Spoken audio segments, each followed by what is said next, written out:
actually doing is we're building a chocolate museum here. Now, it's not finished yet, but I'm going to show you around anyway, so come on around. Just be a bit careful because there's things that you can trip over. As you can see, it's not finished, but it will be in about a month's time.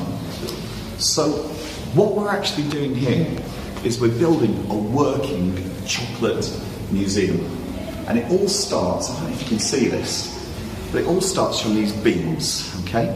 Now these beans, they grow in these pods. And you get about 50 beans per pod. I'll just put this down here. Now, the pods, they look like this on the trees.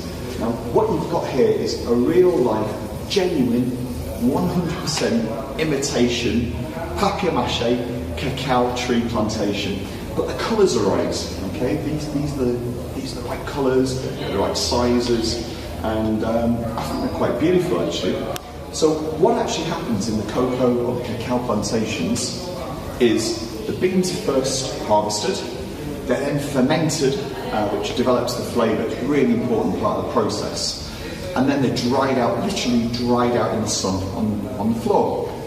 They're then put in these bags, like you can see over there, these jute bags, and then shipped out over here to Europe. And first thing that we do is we introduce them to Dora. Now let me show you Dora. Okay, so this is Dora, and she's a 1936 cacao and coffee roaster. She's called Dora because Spanish for roaster is tostadora, okay? And we bought her in France in a village called Bar-le-Duc, and she's from 1936, and she works beautifully. So what we actually do here, we roast the beans, the cacao beans, for 40 minutes, and they start to pop like popcorn. And the aroma in this room is, it's incredible. It's like chocolate, it's like brownies, it's absolutely fantastic. So that's stage one. Now stage two, come over with me. Stage two happens actually inside the factory next door. I don't know if you can see that silver machine with the red lid, okay? Well, what that is there's two granite stones. She's called Molly, and she's a cacao mill. Now, she's called Molly because Spanish for mill is molino. And she's a modern machine. And so inside there's these two granite stones, and they go round and round and round and round and round. And after about 6 hours, the beans become liquid. Not powder, liquid. The reason for that is because the beans contain about 50% cocoa butter, and that butter melts with the heat. And once it's a liquid, we then add the cane sugar, and we let it grind for a further 2 days. During that period of time, there's some acid inside the beans called acetic acid, and that all evaporates, and that really develops the flavour as well, because the beans can taste a little bit vinegary until that process happens. And literally then after about 2.5 days, you've got beautiful dark chocolate, and that's made with just 2 ingredients, okay? The beans and the sugar.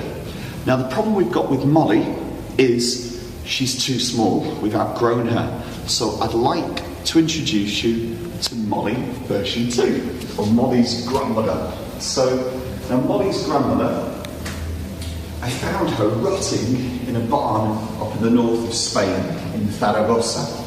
And basically, we restored her. She was really rusty. I don't know if you can see that picture, but that's how she looked like when we first bought her.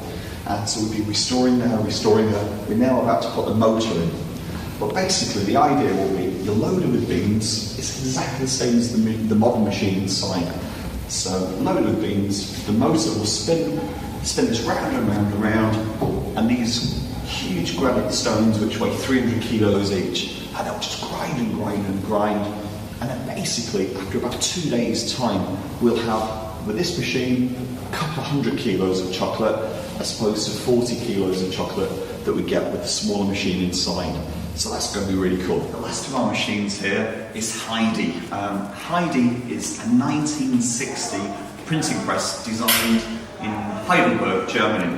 Now, we don't actually use her to print. If we did, this is where the ink would go, in this ink tray here. But as I say, we don't use her to print, but we do use her to cut. So basically, for all our packaging, she cuts out these sheets of paper, and which we print these digitally on a laser printer in my office, and we cut them on here. So I'll just switch on and show you her working for a second. So we load the sheets of paper here, switch her on,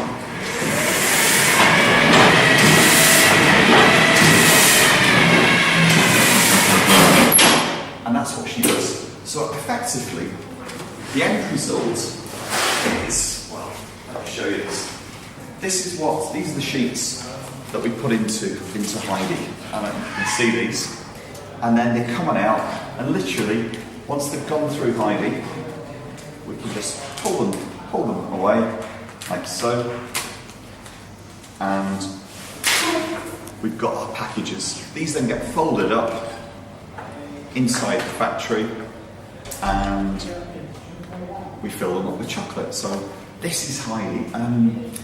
Before we got Heidi, every time I needed new packages, we would have to order 54,000 units from the printers. Now we're a tiny chocolate factory, and 54,000 would last us about 3 years. So this enables us now to work with hotels, with golf courses, so when they've got birthday parties, weddings, etc., we can personalise the graphics, we cut them on Heidi, we package it all up next door, and bingo, we've got our own little niche market.